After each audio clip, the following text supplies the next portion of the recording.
Now that we covered limits, we can get into one of the most important concepts in calculus, and something important in all fields that make measurements, such as science, engineering, economics, which is differentiation.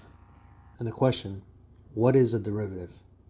We're going to start with a geometric interpretation of what a derivative is by considering the tangent line problem. We've seen in earlier lessons that for a circle, the tangent line is perpendicular to the radial line. But how would you define the tangent line for this curve at point P? Before calculus, people have tried for a very long time. It boils down to finding the slope of the tangent line. Because if we have a point on the line and we have a slope, then we have the line. In calculus, we have another name for the slope, f prime of c, the derivative of the function at c, which again is the slope of the tangent line. Let's take a cross-section of this previous curve and blow it up. There's our point P on the function f of x. And again, we want to know what the slope of the tangent line through that point is. We can approximate that with a secant line. Secant here doesn't mean the trig function with the same name. By calculating the slope of secant lines, such as this green line, we can eventually find the tangent line. By rearranging this equation for the line, we get the slope formula.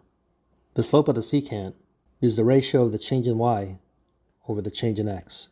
You may have heard the phrase rise over run. So our point P is at the x-coordinate c, and Q is some distance, delta x, away from c on the x-coordinate. So let me label point P has the coordinate c, f of c. Point Q has the coordinates c plus delta x, that's how much is moved over in the x direction. In the y direction, it's f of c plus delta x. So we can rewrite the slope of the secant line. For the change in y, I just rewrote delta y as that minus that. And for the change in x, I rewrote delta x as that minus that.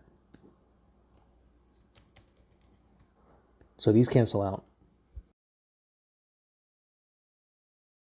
And this right side of the equation is called a difference quotient.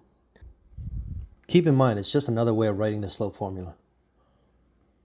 So what did we just do? We just found the slope of the secant line. And by picking point Q closer and closer to P, the slope of the secant line becomes closer and closer to the slope of the tangent line. Do you see how solving this tangent line problem involves the notion of limits?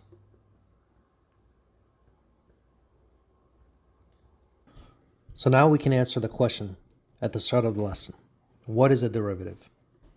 The slope of the tangent line, also known as f prime, is equal to the limit of the difference quotient as delta x approaches 0. FYI, in many textbooks, this definition is written with h's instead of delta x. So I'm going to leave you with this, which is by far the most important formula so far, which we use to derive pretty much everything else.